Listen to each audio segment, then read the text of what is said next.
Hello, I'm Clark Pena, and welcome to your Advocates Corner. 2018 Year in Review. We're going to talk about this right away. We're going to be bringing great news to our community.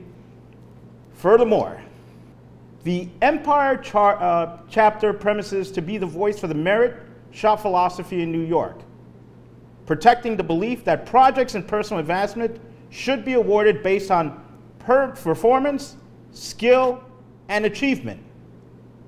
We're going to be talking to leaders that have been setting the standard for safety, quality, and integrity in the construction industry for over 60 years. Unbelievable, folks. We're so honored to have with us today Brian Sampson, the president of Associated Builders and Contractors, Incorporated. Sir, Mr. President, thank you for being here, taking the time to join us. Pleasure to be here. Thanks for having us. We're hearing so much about the ABC, Associated Builders and Construction Incorporated. You're the president of the Empire State Chapter? Yes. A lot of years in place. Tell us all about it. Yeah, so the Empire Chapter's been here in the state of New York for about 48 years now. We're one of 70 chapters across the country. We're a construction trade association.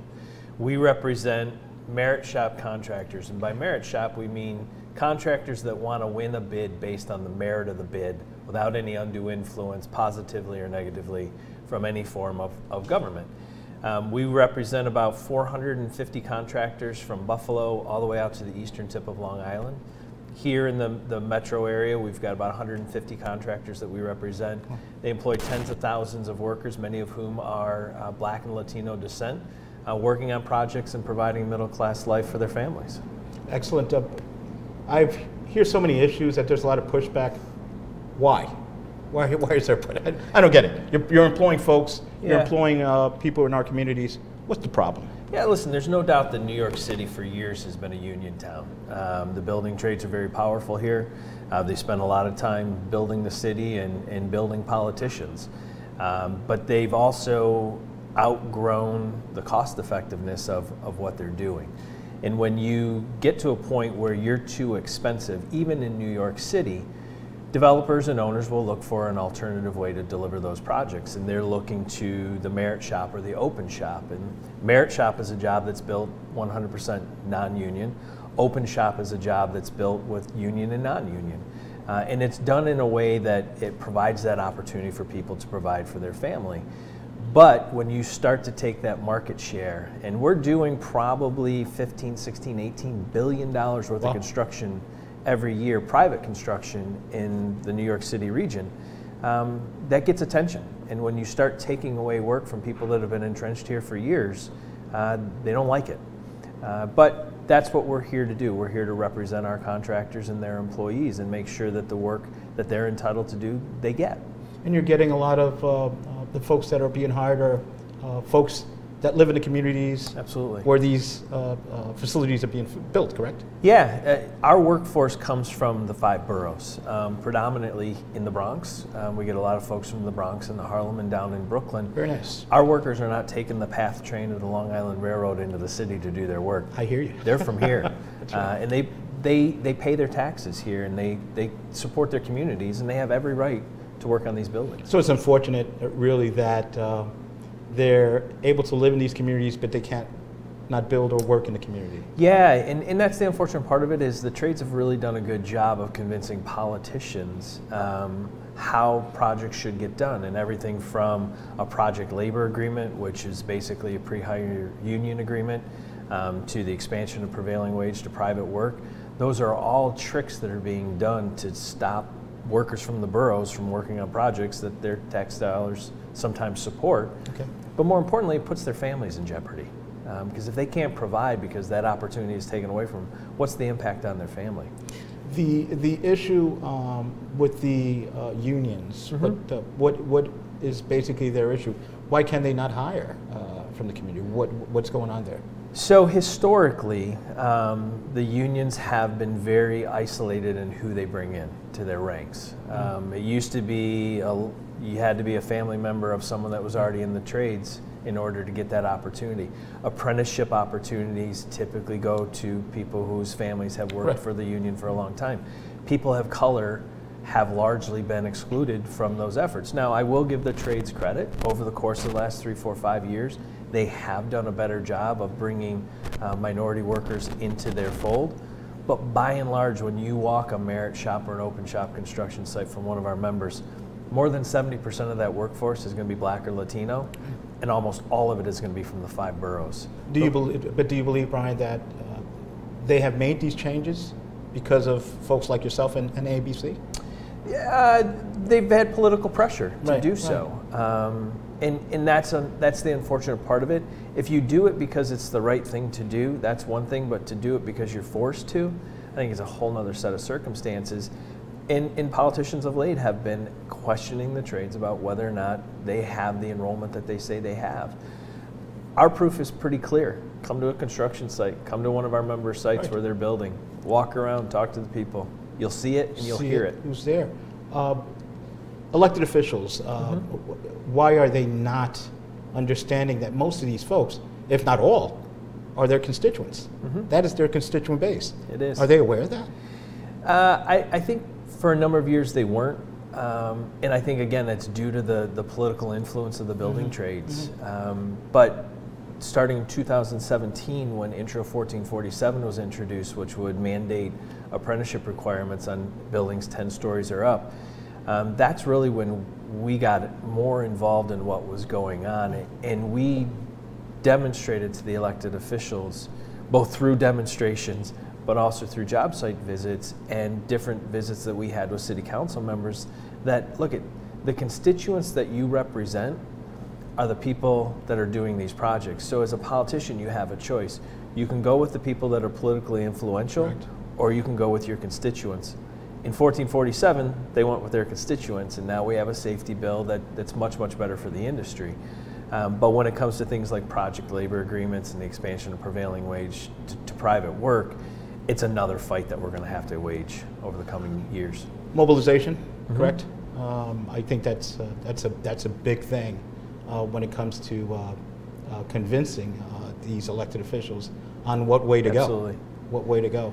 You do have a lot of members. We do. Yeah, we represent, I think arguably the merit shop is about 100,000 workers here in the 5 boroughs. For those elected officials that are watching, that's a lot. That's big numbers. Well, and I think it is, and we demonstrated what we can achieve when we all set a common goal in mind. And when we held some rallies outside of city council chambers back in 2017, when 1447 was introduced, we had 600, 700 workers out there doing exactly what the trades have done. We dressed them in the shirts. They were against apprenticeship expansion. We wanted to put a face on the merit shop community, and I think we did that. Absolutely, absolutely. For those folks that are out there that are now learning about the ABC movement, are they welcome to join on board? And if so, how can they do that? Yeah, so any contractor that wants to build in the merit shop philosophy is welcome to join us. There's an application process that we go through. We've also created recently the Construction Workforce Project, CWP, which is a voice for the minority workers in the industry. And that is open to anybody who works in our construction industry that wants to get involved and make sure that their voice is heard. And we're spending a lot of time in the boroughs training the workforce of tomorrow. Making sure that they have the safety training that they're going to need on a job site, making sure that they have the craft skills that they are going to need using our state DOL and state ed approved curriculum. We're going to build that workforce of tomorrow. So we're going to create more and more opportunity for residents of the boroughs to get engaged in this and build their path to the middle class. That's extremely exciting. I could just imagine for those, I'm a grassroots guy and I hear it all the time there. Clark, anyone that could give me a job and I need some training for this, and I just look forward to seeing that happen.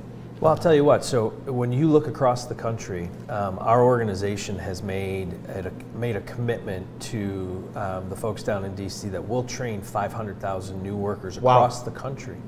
Here in New York State, roughly 50% of our workforce is of retirement eligible age in about 4 years. So we have thousands of openings now. We're going to have even more. over the coming 4 or 5 years. So our job has to be to build that workforce, and that's what we're committed to doing. That's outstanding, and that means so much for those folks that are out there.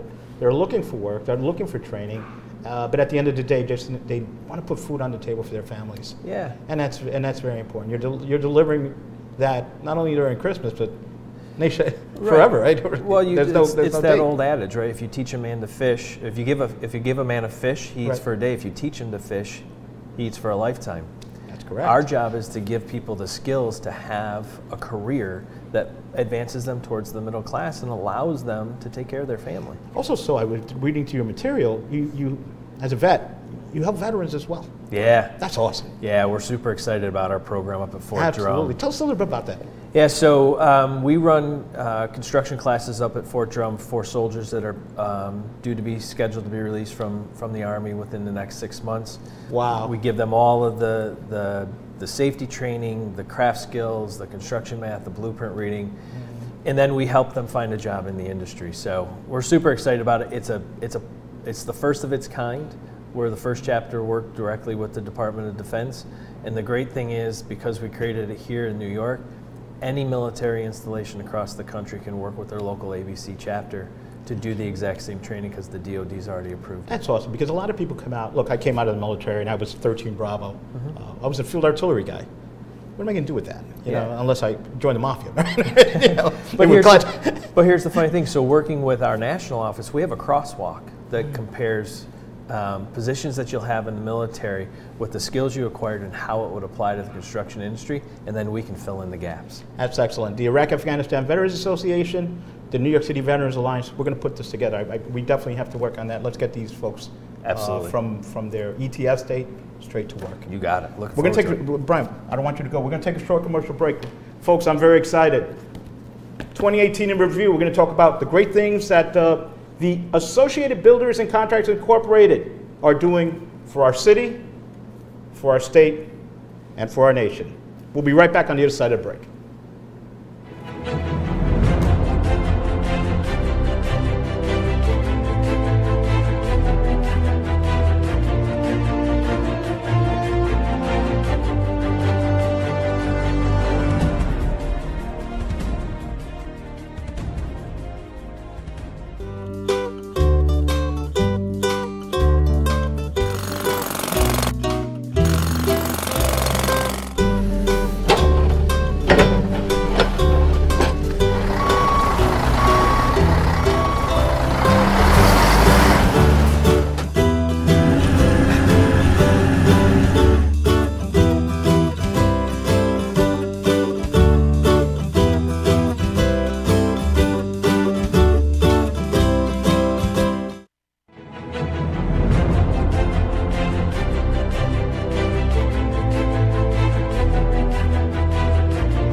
Welcome back. I'm Clark Pena, and this is your Advocates Corner.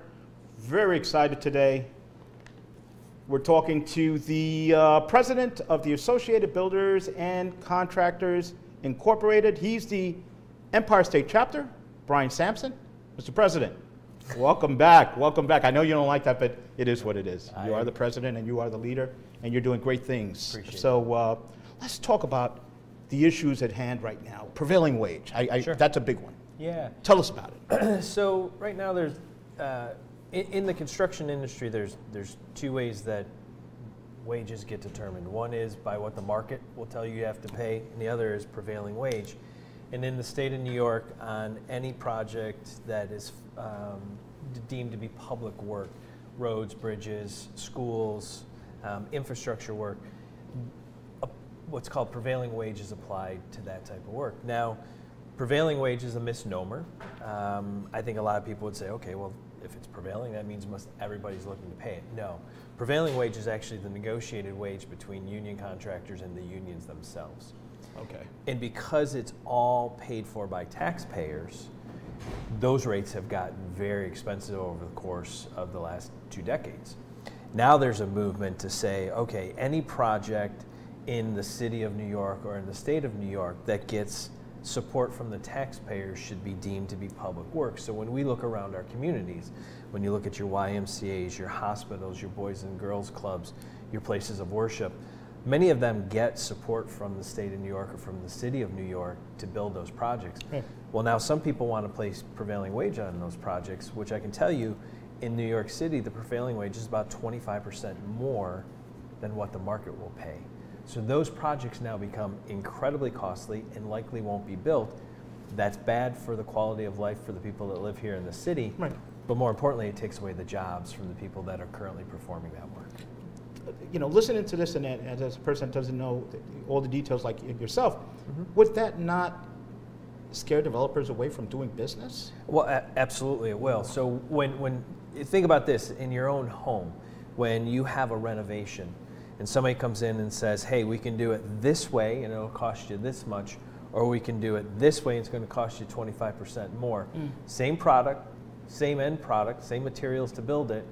This one's going to cost you 25% more. What would you say? You'd say, absolutely not. I'm out of here. Right. That's what's going to happen if this new legislation gets put into play, that projects that would normally get done become too expensive and they don't happen. And that's the big concern that we have. What's in play as far as reaching out to these elected officials and letting them know that this is madness? Yeah, so here in New York City, you have Councilman Kalos has introduced the bill that would require prevailing Ben Kalos. Yes. Ben Kalos. That would require that work to be done. In Albany, the capital, we have another bill that's been introduced by Senator Ramos and Assemblyman Crespo, which would apply it at the state level. What we're trying to do is work with the elected officials to help them understand, using reports like we have from the Empire Center, which is a nonpartisan think tank that demonstrated the application of prevailing wage will raise the cost of those projects upwards of 25% on the labor side. That's not going to happen. So we're working with our developer community, we're working with our general contractor, our subcontractor community to make sure that we get out there to say, look, if we want to build more affordable housing here in the city, you can't apply prevailing wage. If you want to rehabilitate your hospitals, your Ys, your places of worship, you can't put prevailing wage. If you try to do that, you are going to dramatically curtail development, which is going to impact jobs, but more importantly for the people that are listening to your show, it's going to impact their quality of life. They're entitled to have good places to go. So what we want is to say, look, let the market deem what's appropriate to get paid, and that will determine which projects move forward. We mentioned the elected officials. I know County Leader Crespo does watch the program. We'll be talking. Good. Who are these folks listening to? Obviously, there's someone lobbying or talking on behalf of the other side. Yeah. Who are those people that they're listening to? So it tends to be the building trades and other unions that believe that if the state is going to, or the city is going to support a project with taxpayer money, it should be deemed to be public work. But what they fail to understand is the economics of that, which is if you make those projects too expensive, they're not going to get done. They're not going to get, yeah. Right, so what we have to do is we have to make sure that we're the counterbalance to that. So we're working with the affordable housing advocates, we're working with the economic development community, the hospital association, the independent colleges, all are putting forward, hey, these projects that we've done, we wouldn't have been able to do if this were in play. Right. And then we have to make sure that the taxpayers and the communities are informed, working with people like you and your show, so that they understand that when they talk to their elected official, they can say, hey, I heard prevailing wage is going to hurt my community. I don't support that. Right, right. So in your opinion, there's really no one advocating at this point for the other side other than the unions that truly don't represent the constituents? Correct. Yeah, right now they're the only ones. I mean, it's the #1 priority for the building trades that they want to get that prevailing wage applied to they want to redefine what is public work to include private projects that get some form of support. Councilmember Kalos has to jump on board. We have to go visit him. Yeah, well, and I think it's interesting from the standpoint of he's introduced the bill when I don't think a lot of his constituents are working on these projects. Right. But there's a lot of other members of City Council that their constituents are going to be impacted should that bill advance and get passed by City Council. They're going to have to answer to a lot of people in their community about why they lost their job. Yeah, something I've noticed when you deal with these elected officials, they're great people. I know Sure. many of them. But sometimes I think they make decisions without really being properly informed by all sides. That's right. You know, by and large, our industry, good contractors will get painted with the same brush as bad contractors. Good elected officials sometimes get painted with the same brush as bad politicians. Right. The only thing we ask them to do is just keep an open mind and understand what the issue is. Let us come in and talk to you about what we really believe to be the impact, and let us just be a voice. Then reach out to other people in your community, your affordable housing people in particular. There's a housing crisis here in New York City, Extremely. both from a market rate and an affordable rate. All of those projects are going to be slow walked if this bill were to get passed, because the owners are going to have to determine whether or not the projects are economically feasible.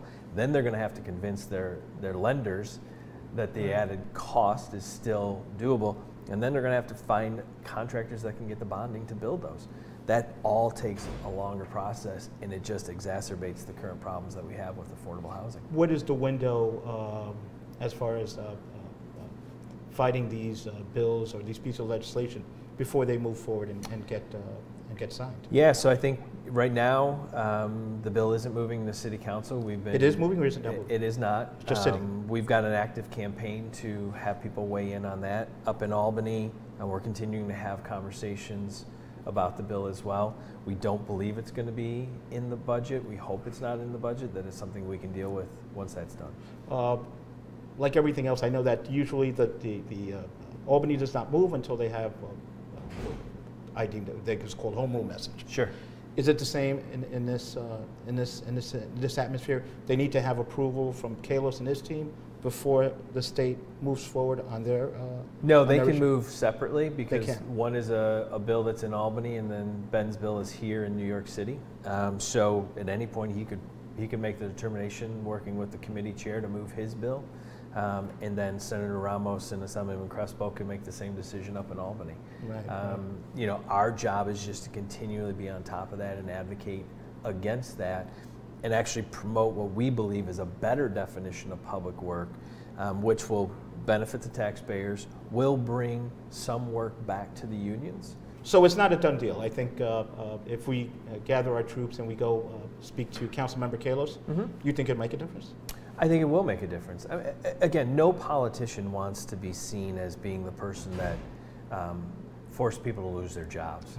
But ultimately, that's the end game here, is people will lose their jobs, affordable housing won't be built. So the only thing we ask is, as a politician, just let us come in and talk to you, share our thoughts, share our viewpoints, see our data and our facts. And then, by the way, we'll invite you out to one of our construction sites and let you do a tour so you can actually see the people who are working on those projects. And speak to them, right? They'll have the opportunity to speak to them and also appreciate that they're working and they're feeding their families. That's right. That's very important. And that, at the end of the day, that's what we want, is we want people to have jobs where they can support their family. Nothing is more enriching or empowering to an individual than to know that you can take care of your family. Absolutely. There's nothing better than that. Nothing. What else is on ABC's agenda? Yeah, for 2019? so one of the things that we're actively tracking, our esteemed governor, Mr. Cuomo, loves to use project labor agreements to award work to his campaign donors. A project labor agreement is a pre-hire negotiated agreement with the local union hall that basically says 3 out of every 4 workers needs to come from the union hall. If you're a merit shop contractor, why would you bid a project where you can't even put your own employees to work? So we're tracking that. We continue to see an effort to expand to mandate the use of apprenticeship programs to train future workers. Apprenticeship programs are one means to an end to train workers, but there are other ways that can get done. So those are the 3 biggest issues that we're tracking right now. Well, Brian, we're going to have you back again. Sure. There's a lot more to talk about. Yeah, there is. When you come back, hopefully we'll be talking about the wins. I hope so. For 2019. It would be nice. Yeah. And we're going to have some of the troops that are feeding their families thanks to you and ABC.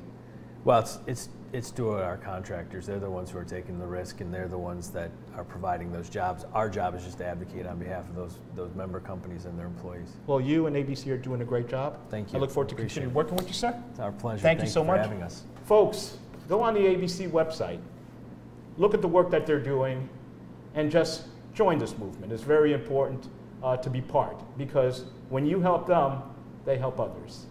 Thank you so much for joining us. I'm Clark Pena for the Advocates Corner, always reminding you, take care of yourself. More importantly, take care of each other. Until next time.